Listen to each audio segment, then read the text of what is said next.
Hey guys, this is James with thegraymattersblog.com coming to you on another one of my walks through the beautiful South Texas woods.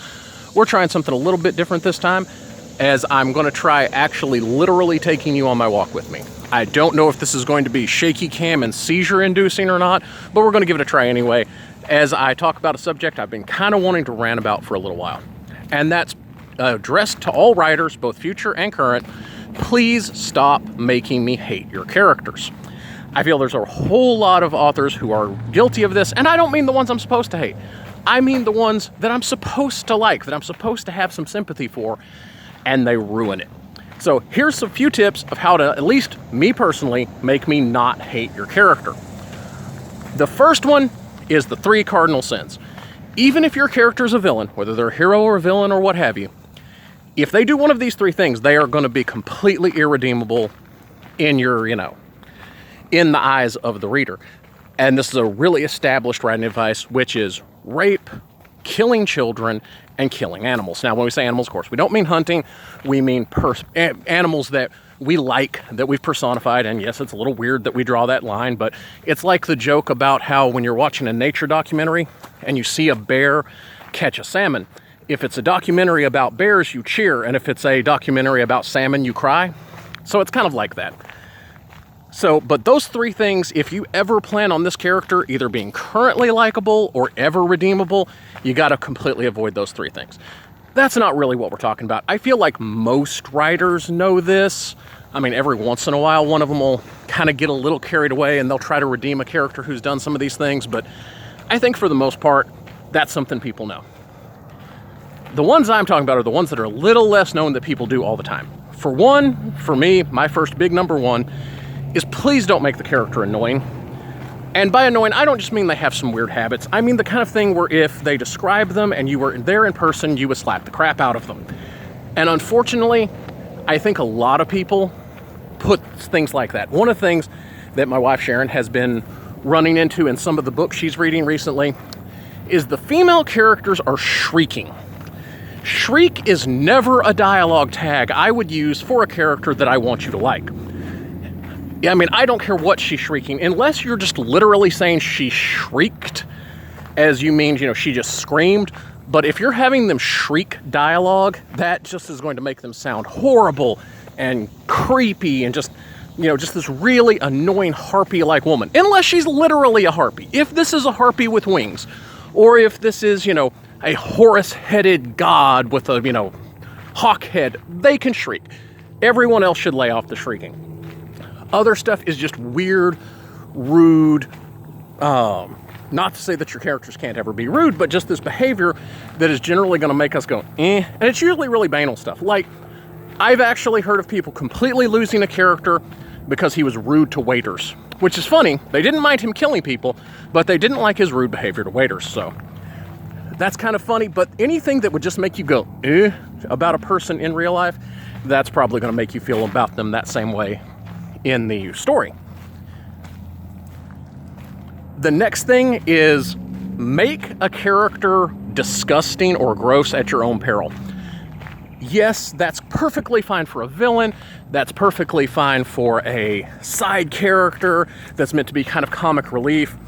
But if your main character has extremely bad body odor, hawks and spits. This was actually I don't find that particularly gross, but someone specifically mentioned that when I was asking about this, as far as what gross habits would really turn you off a character. And stuff like that it can really mess with the aesthetic of the character.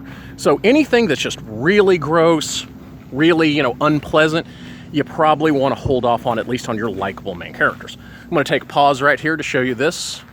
This is a pavilion here in the park where I walk.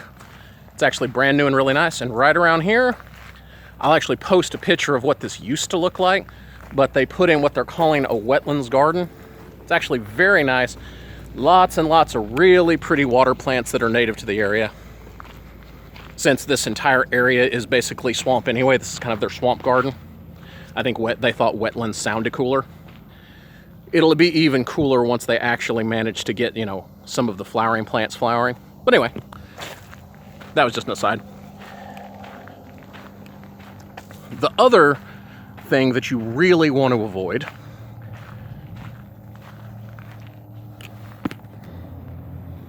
is what they call Mary Sue's. And a Mary Sue is just a over-idealized main character. This actually has literally made me, or an over-powerful, over-idealized, over-personified main character, and this has made me quit reading stories before. One of the really notable ones was Name of the Wind. Loved the concept. Liked the character at first. You know, it was actually a really cool idea. I love the magic system. There's so much of the stuff that was so neat. And then as we get to know the main character, turns out he's good at literally everything. He's the world's greatest sword fighter. He's the world's greatest magician. He's a freaking genius. He can learn a new language in, you know, a matter of minutes. Just, he's perfect at everything. And that just totally ruined it for me and pulled me out of the story. And I ended up stopping reading that story.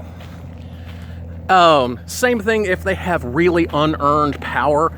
You know, as actually someone that I was discussing this with for the before I did this video mentioned, is that if it's a character who has no training, no previous abilities, and then all of a sudden they can dip into some pixie dust and now they can kill gods. That was his words. Really good description.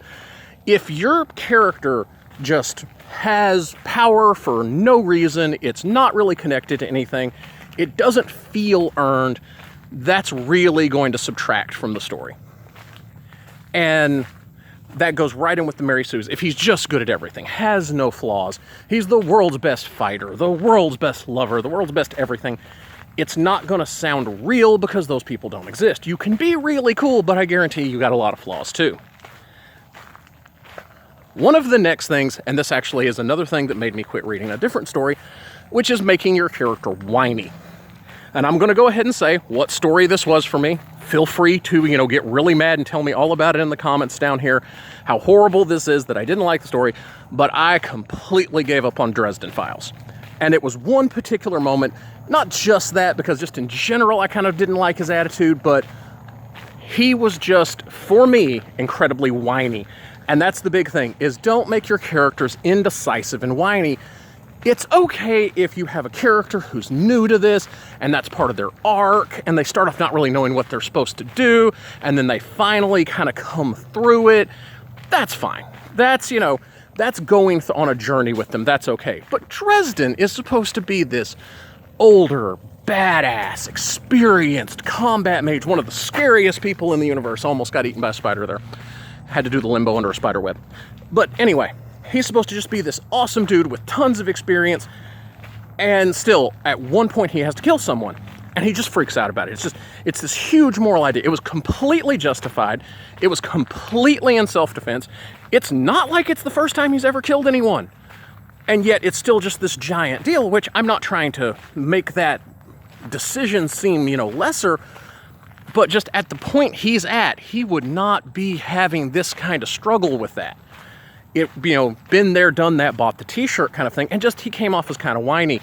Whiny and indecisive are big problems. You know, someone else made the comment of what, you know, they kind of meant it as a joke, but it really did make me think, you know, it's kind of not a bad idea, which is, I said, what would make you immediately kind of lose sympathy with the character? And they said, not shoot someone, which was meant as a joke, but at the same time I thought, well, you know, if they're the kind of character who would shoot someone, and then they didn't, that would come off as kind of weird to me. So anyway, that's another thing. And all of this just comes down to watch the stuff that makes your relatable characters not relatable, your entertaining characters not entertaining, and your sympathetic characters not sympathetic. One thing I'll add in real quick as an addendum and addition. I'm actually to the end of the path here, so I'm actually going to turn around and walk the other way for a little while with you guys. I've already been walking for like a mile and a half, but even before I started this video, but I'm just sort of wandering around in the woods at this point, which is one of my favorite activities. Another thing that's a really good thing to keep an eye out for is inconsistency. If we have known a character to act a certain way throughout the entire story, and then all of a sudden that changes with no provocation, no explanation, no character growth, that's going to feel super weird and really bring people out of it. So you need to keep the characters consistent. If up until this point the character has been decisive or the character has been indecisive, if the character has been strong or weak, that needs to carry through, and when that changes you need a reason. Because if suddenly your pudding pop character turns into a badass, that's going to feel very unearned and not going to feel like something that would actually happen with them. And if suddenly your badass turns into a pudding pop, you know, your hardened assassin who has, you know, mowed through hundreds of bodyguards, suddenly can't kill the main villain because he's questioning killing people now, when the main villain is way more evil than all the people he killed, that's really going to take people out. So character consistency is king. All right, guys, I'm going to kind of wrap it up here. I hope you guys enjoyed going on my walk. I hope the camera action wasn't too crazy. This is something I'm trying. We'll see if it works out. See what you guys think. If you liked it, check down in the comments. Let me know if you liked it. Let me know if you want me to go back to the other way. I'll probably be doing some more the other way for sure, but this was just a way to kind of kill two birds with one stone. So please give us a like and subscribe. Also, I'll drop the link down there. Make sure you check out our blog at thegraymattersblog.com and check us out on Facebook, where we are super active. The Gray Matters Blog Facebook group, where we do lots of awesome writing stuff, lots of advice for writers, and lots of great content for readers. And I will check you guys on my next walk.